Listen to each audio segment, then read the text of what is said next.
The search is on para sa mga susunod na reynang magwawagayway ng bandila ng Baguio City for local and international pageantry. Muling magpapamalas ng ganda at talino ang mga natatanging kandidatang tumanggap sa hamon upang tanghaling Miss Baguio 2024. Kasama ng mga representatives mula sa kani-kanilang mga barangay, formal na ang pinakilala ang mga lalahok sa Miss Baguio 2024.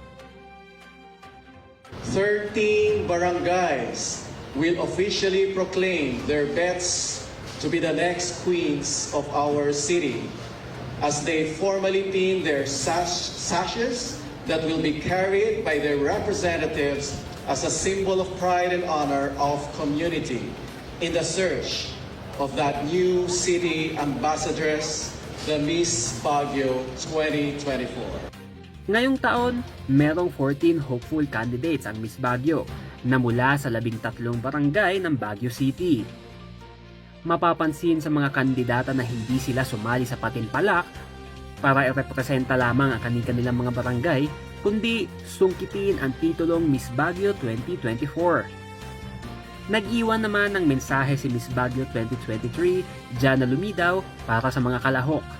Ang message ko po sa kanila is be yourself because at the end of the day, the voice that should be the loudest is your own. And wag nilang i-compare yung sarili nila kahit sino man or kahit sa mga ibang candidates kasi may iba't iba silang uniqueness. Yun lang.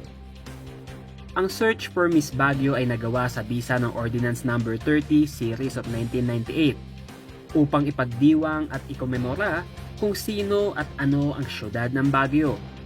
Traditional search for an ambassadress who will embody the ideals of a progressive city, rich in multicultural tradition and heritage, and who shall advocate for the city's course towards a livable, inclusive, and creative city.